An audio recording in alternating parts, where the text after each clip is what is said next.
We spoke with a student whose apartment building's parking lot was the scene of the shooting in Pullman nearly 2 weeks ago. Hear from her about that overwhelming night, coming up on Murrow News 8. Starts now.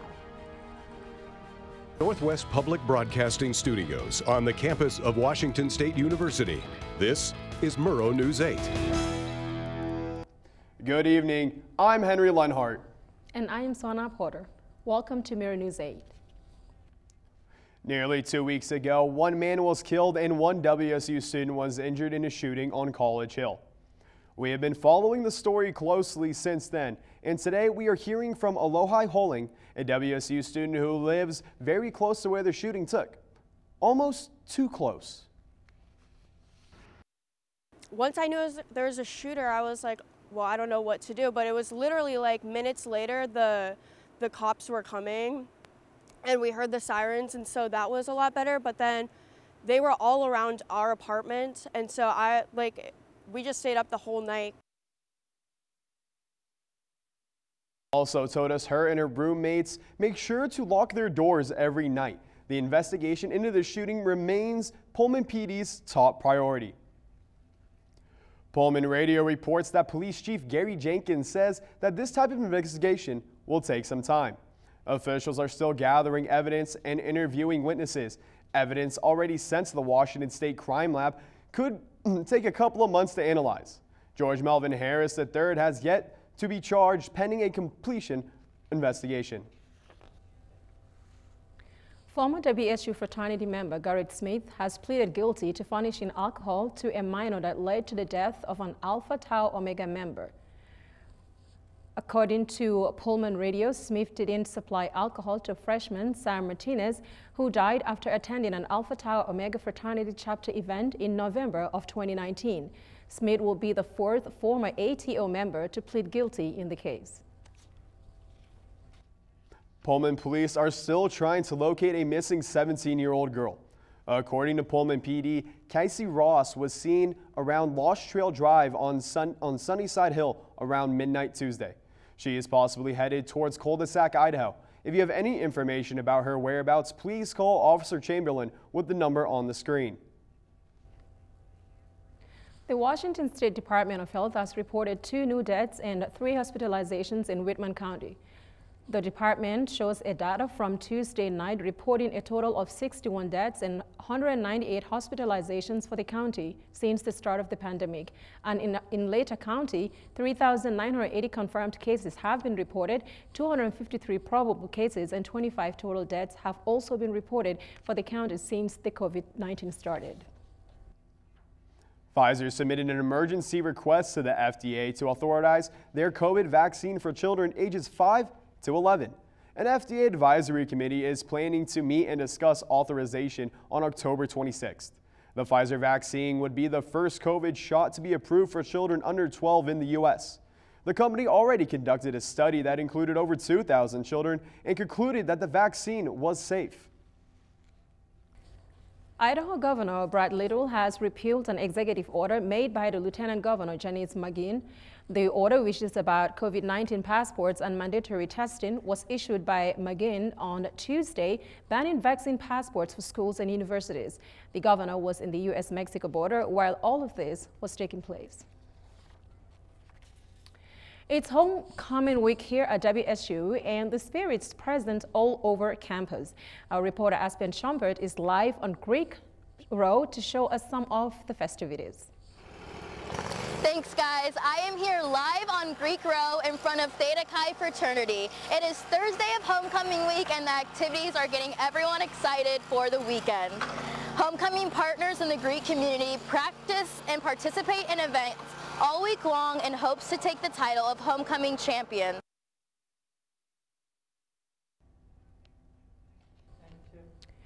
Like the ladies of decorated their houses like the ladies of Alpha Gamma Delta did for their homecoming partners, Theta Chi and Chi Gamma Delta, and how Kappa Alpha Theta did for Lambda Chi Alpha and Phi Kappa Theta. Tonight, a lip-sync battle against all the chapters in the Greek community, followed by a pep rally Friday and chariot races Saturday at the halftime of the homecoming game. The energy around campus is exciting. All the activities leading up to the homecoming game is giving students back a slice of normalcy after no activities last year.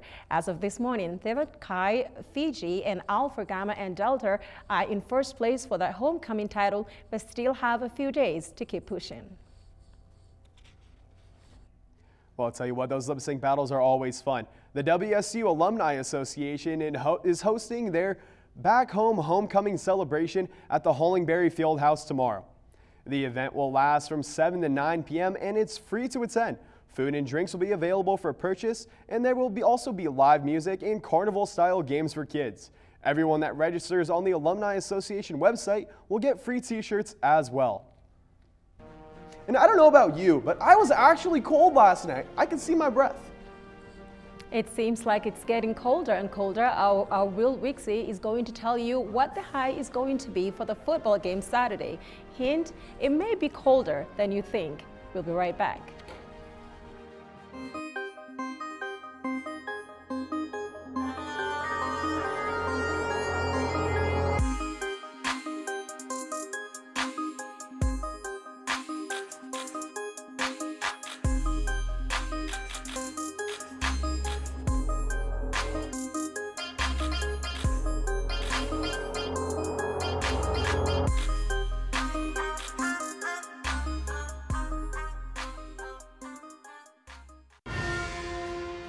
Washington State University, an institute of... Wait, let me show you WSU. We're about being hands-on and getting our hands dirty. We bring art to science and science to wine. We build Mars rovers and launch new medical schools, with the occasional pizza break. Now back to work, because we're always moving forward and leaving our mark on the world. Now that's my WSU.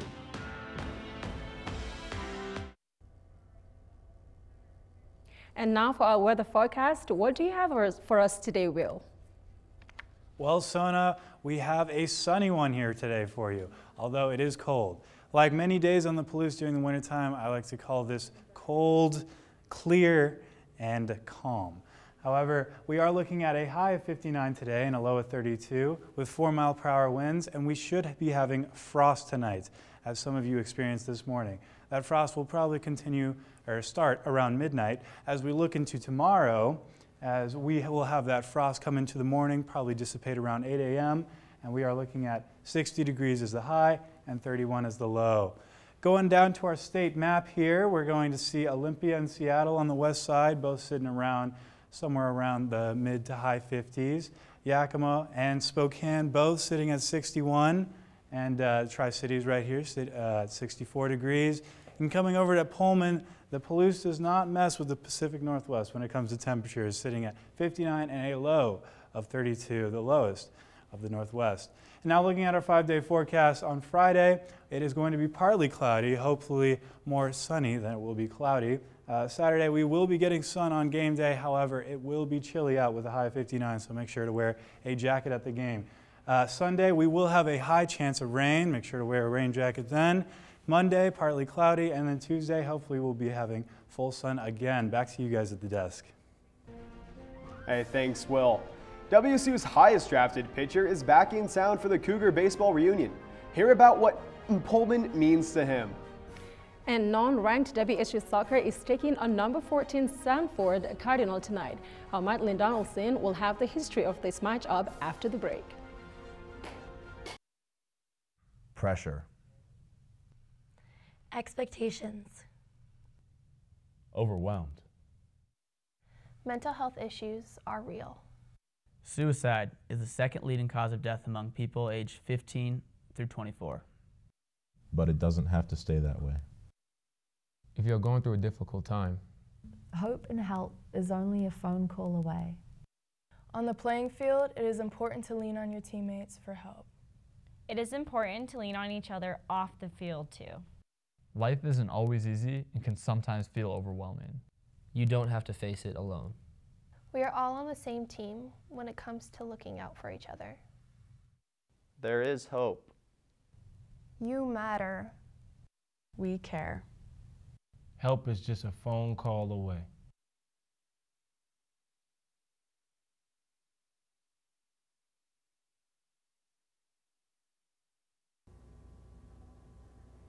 It's homecoming weekend and a ton of alumni are returning to Pullman to have a good time.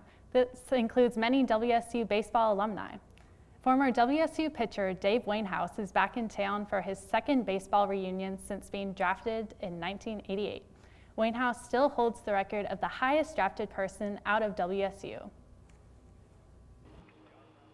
This weekend, I'm more excited about the homecoming, the reunion for baseball, just because we have all these guys coming back and the tradition here is phenomenal. Baseball doesn't get the recognition, I don't think, for how good they've been. This weekend is a reunion for any former Coug baseball player, and many events and activities are going on, including a golf tournament, a catered dinner at head coach Brian Green's house, and more.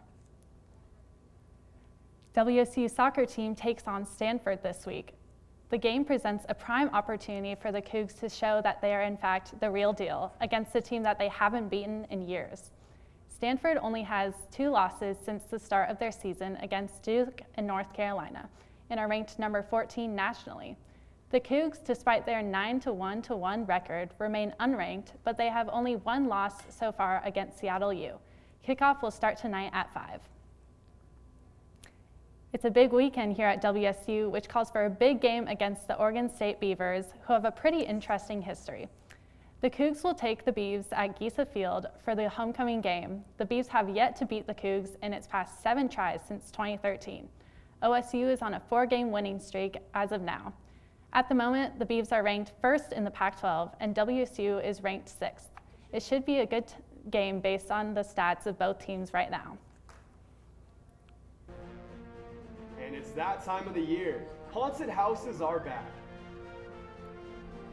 We will give you the details about where you can get your fright on this October when Murrow News 8 returns.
Scarywood is back this year, and the spooky theme park will be open every Thursday, Friday, and Saturday through the end of the month. If you're looking to have some fun with a Halloween-themed fun with your friends, and you don't mind the 2-hour drive from Pullman, Scarywood will feature scary zones, haunts, and some of Silverwood's rides in the dark, or even backwards. Tickets range from $30 to $60, and you can save money by booking them online.